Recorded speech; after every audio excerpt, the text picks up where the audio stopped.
What's up YouTube? Mr. Porkchop back here with another video. As you might have as you might be able to tell from just from starting this video, I don't have my green screen set up. Um, it's just the lighting in here is kind of weird, and I changed my whole setup. So I moved to a completely different room, and yeah, I just haven't fully got settled in. But be that as may, today's video is going to be on basically this unit test class that's in Python and how to set up a unit class, a unit test, and test a function. This is going to be a very quick example. I don't have a lot of time to really do these videos right now. I've been struggling with my class and trying to pass it. So I've been basically just putting everything off and studying as much as I can in order to pass this class.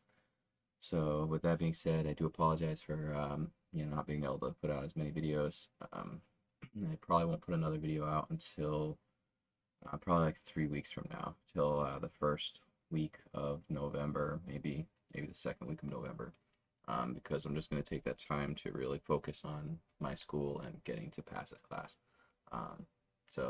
But either way, I hope you guys enjoy this video. Please leave me a like if you like it. Leave me some comments too. Just to say what's up, or if you got things that you want to learn about that you think I might be able to do videos on, or just whatever, say hello. I like to communicate with my viewers, and please subscribe if you haven't already. I think I'm up to 70 subscribers, which is that's cool for me. I'm almost working my way up to 100. I'm looking to eventually hopefully get 1,000 subscribers and be able to monetize my channel, and that will actually hopefully give me the opportunity to really focus on my YouTube channel versus all the other things going on in my life. That's all I got for it right now. We'll get into this now. This was kind of fun. So basically what this is a class that I guess Python has called unit test, and you can see I imported that at the top. And then what we're testing is this function right here, which is just a very simple function called get formatted name, and it just takes two parameters, first and last name, and basically puts them in title case. So we have our test right here, and our test basically is set up like a class. So we have our class, and you can name it whatever you want. I just did test name function, and then it's going to have the parameter of unit test dot test case, and then we define a method inside of this that should start with test, and that should be the first word in the name. So I just put test names, but you can do test whatever. And then you basically just want to use the function that you're going to try to test. So I have a formatted name here, and then I have it using the get formatted name function with just pork chop in there.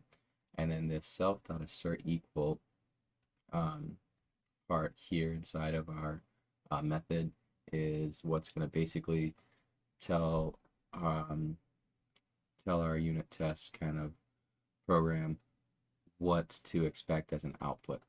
So we give it basically one example of our function, and we give it the answer. So we showed right here that this variable that I have up here, it's going to use the get formatted function, and it's going to format these two words, and then the result of that should be this.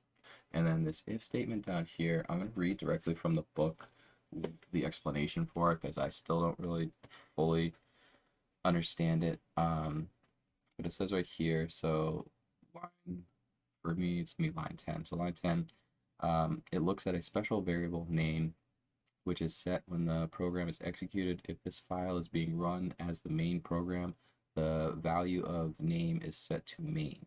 In this case, we call unit test.main, which runs the test case. When a testing framework imports this file, the value of name won't be main, and this block will not be executed.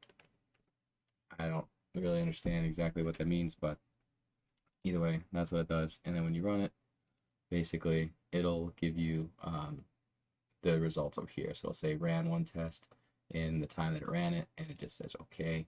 I can cause this to fail by putting in the wrong answer.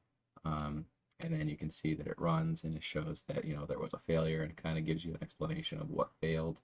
Um, so if you do this and it fails and you want to kind of look at your code and see how you can change it.